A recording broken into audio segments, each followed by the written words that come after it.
The B11 question has velocity increasing from 1 to 2 meters per second while the depth increases, while y decreases. Again, you should work that problem out before you see what I've done here, but it might help to look at the picture. It's like we have a narrowing pipe similar to what we had before, but now the point B is 3 meters lower than the point A as it was here, but the fluid is also speeding up between here and here. So you might think intuitively, what's that going to do?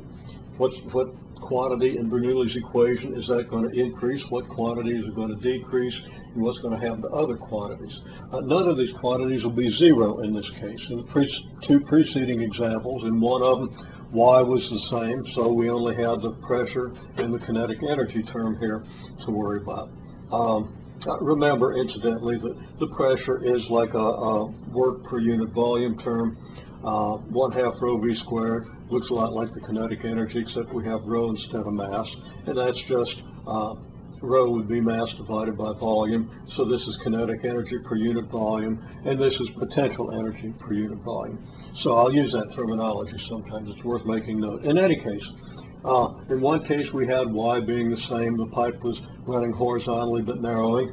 In another case, we had V remaining constant and pressure varying with depth. Now we have all three quantities varying, and you know the variation of two of the quantities.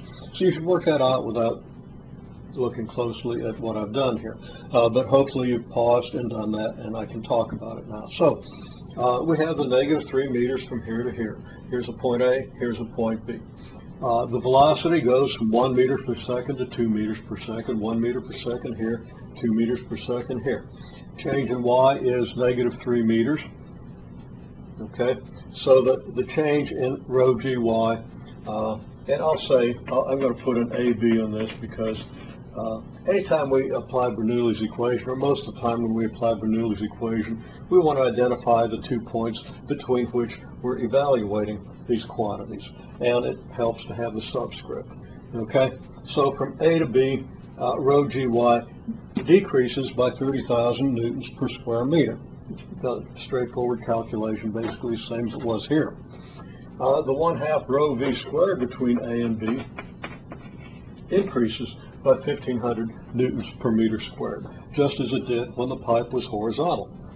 But now we have a combination of the two situations, essentially, and the pressure change from A to B, plus the 1,500 newtons per square meter, which is the change in the kinetic energy related term, being positive 1,500 newtons per square meter, or 1,500 Pascal, and the change in the potential energy term, the rho gy term, from A to B. It's going to give us change in pressure plus this, plus the negative here, is going to equal 0, so we easily solve for the change in pressure. Find that it's 28,500 pascals, as opposed to the 30,000 pascals you would have if the fluid excuse me, was stationary. Okay, so fluid moving, again, you can think of the fact that you got to essentially expend some pressure or expend some potential energy, if you wish to think of it that way, to get that fluid to speed up, as it must do in the narrowing, again, because rho is not going to change. Water is essentially incompressible at these kinds of pressures. Okay, it compresses, but very, very little. So we treat it as incompressible. So that rho can't change, and the only thing in these quantities that can change is Vy, and of course the pressure.